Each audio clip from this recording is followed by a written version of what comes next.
Hello and welcome back to the Stronghold. I'm the Magi, and I think we can all agree that Modern Horizons 3 was designed with the intent to shake up multiple formats from modern, timeless, historic, and today we are going to look at this set from the unique Pauper perspective of a free-to-play budget player for Magic the Gathering Online's interface. For years now, I've been doing YouTube content talking about the economics and best daily practices for Magic the Gathering Arena. And recently, I've started branching out and discussing the same economics and best practices for Magic the Gathering Online. So do us a quick favor and make sure to like, comment, and or subscribe so you can make sure you get the content you need. Now, what were we talking about? Oh yeah, Magic Online. So let's start off the conversation by clearing one thing up. I have seen entirely too many content creators talking about Skoa the Ember Mage being the first common legendary creature. As it happens, that's simply not true. Homelands, I believe, was the very first, with Chandler having a legendary creature at common. Also, Joven appeared in Homelands as well. Interestingly enough, both red. And as you can see, there are a number of Commander/Masters sets that have downshifted various legendary creatures in order to make them common. So there's quite a few to be had here. That having been said, however, I do think this is probably the best creature we have seen, at least as far as an original printing at common. It's 6 mana and significant 4/4 body, as well as a significant ETB trigger of 4 damage to, yes, you read that correctly, any target, including your opponent. Make this a very good card overall. Its grandeur ability and legendary status probably are combined in order to keep this from being too powerful in a limited environment. I guess the real question is, will this see very much play, much less change Pauper? And I think the answer is no. I do think this was designed with limited Modern Horizons 3 in mind. And I don't think a 6 mana 4/4, even with this ETB, is really what particularly mono red and Pauper is looking for. Although I would be very happy to be wrong. I think maybe on a top end, one of this could be the kind of thing that red does want. But I can't see this being a multiple, even in the limited environment it was designed for. One place Skoa could potentially shine is maybe in some sort of reanimate strategy where you pitch this into the graveyard early and then bring it out for its 4/4 body and ETB on like turn 2 or something. That could be fairly interesting. Next up on the Pauper perspective and on everybody's radar is the preemptive banning of Cranial Ram. Gavin basically told us this was going to happen. He made good on his word, and it's all his fault. So be sure to send all of your negative feelings about that to him directly. Honestly, I think it probably is a good move. I don't think Pauper was in a good place to do this. Even with some recent adjustments with all the glitters, I mean, Pauper was still going to be one of the top 5 decks any way you cut it. More on that later. Another new common that I think might have potentially just as much impact on the affinity, particularly a black-based affinity, is Refurbished Familiar, a 4 mana 2/1 zombie rat artifact creature with flying and affinity for artifacts. When it ETBs, each opponent discards a card. For each opponent who can't, you draw a card. So obviously this is designed with the commander space, multiple opponents in mind.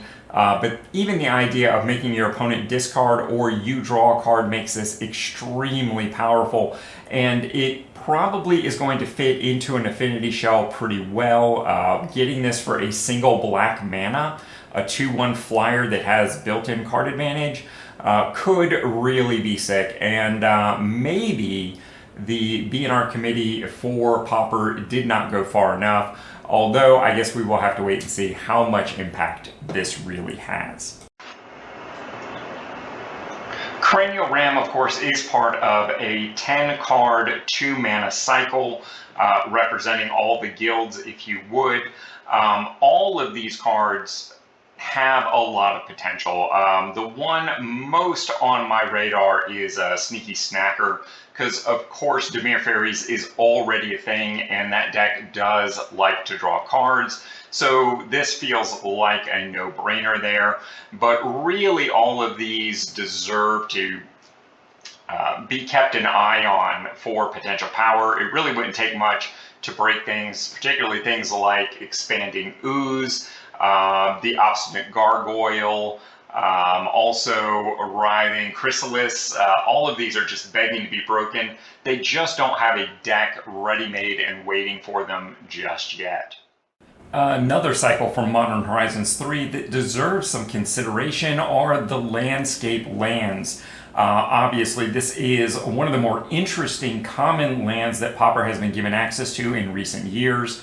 Not only do they enter the battlefield untapped and tap for truly colorless mana, they can each be sacrificed to search up a basic land of one of 3 types, and then potentially in the late game they can cycle away to assist you to draw cards.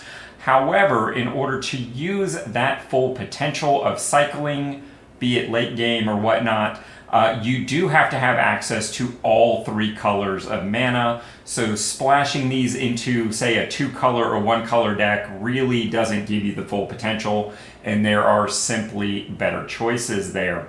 Somewhat sadly for the landscapes, however, is that if you look at the Tier 1 decks, really a number of these are not 3-color. In fact, really the only exceptions are Grixis Affinity and the Jeskai Ephemerate deck. However, as you may have noticed, the landscapes are neither artifacts nor snow lands. While they can search up a snow land, I'm just not sure how much room the Ephemerate decks have for non-snow lands.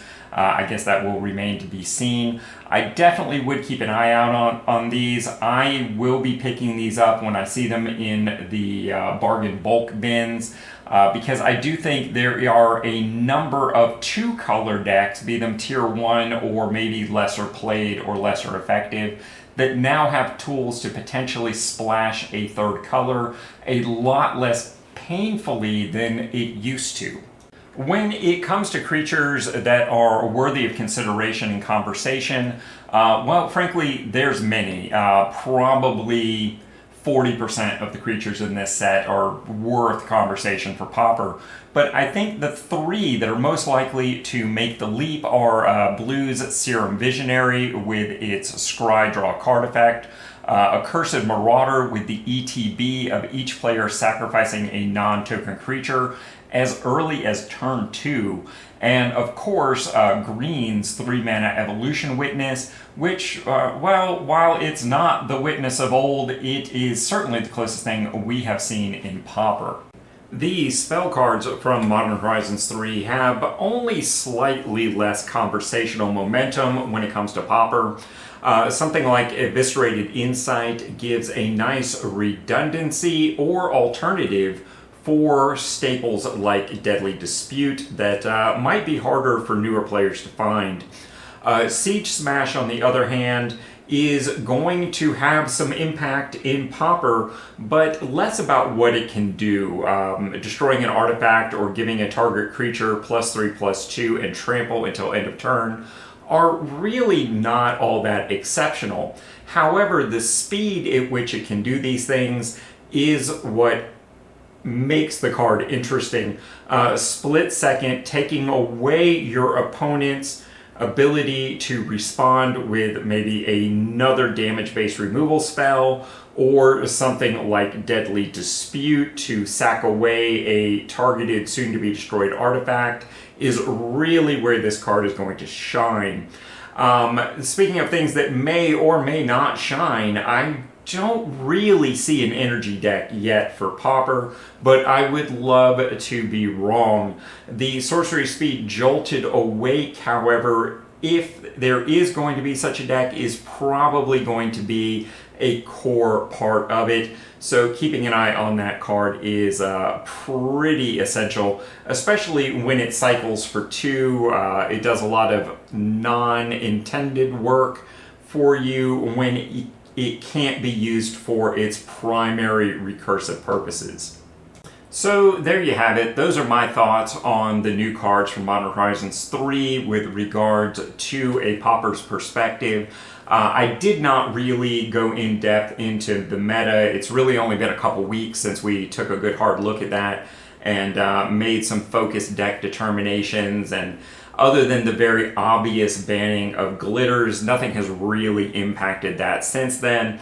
In the next Pauper perspective, we will spend more time looking at both Bloomburrow as well as expected shifts in the meta, and those that have resulted from the Modern Horizons 3, and of course any additional ban actions that may have happened once we get that new set. But hey, let me know, jump down in the comments, what's on your radar, what did I not think about or bring up, what do you think I'm wrong about? I want to hear from you. And before we go, I want to take just a moment to thank my totally awesome patrons for supporting me and allowing me to apply my passion into a community. And of course, before we go, I've got some suggestions for your next step.